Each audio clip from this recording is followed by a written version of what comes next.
Perang antara pasukan militer Rusia dengan Ukraina hingga Selasa 22 November 2022 terhitung telah berlangsung 272 hari lamanya.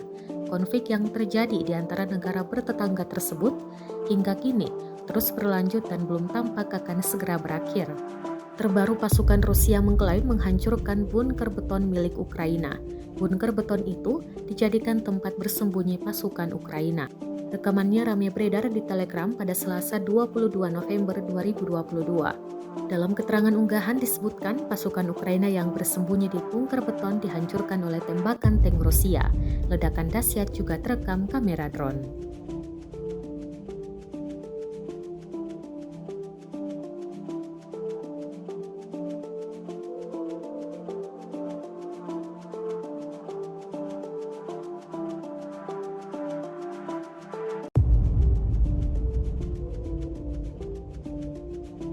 Dari kubu Kiev sendiri, Kementerian Pertahanan Ukraina merilis 390 tentara Rusia dieliminir dalam 24 jam terakhir.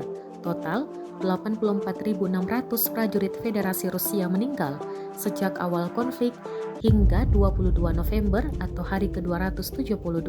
Sedangkan dari Rusia mengklaim secara total 333 pesawat Ukraina dan 177 helikopter, 2.543 kendaraan udara tak berawak, dan 388 sistem rudal anti pesawat dieliminir sejak awal operasi khusus.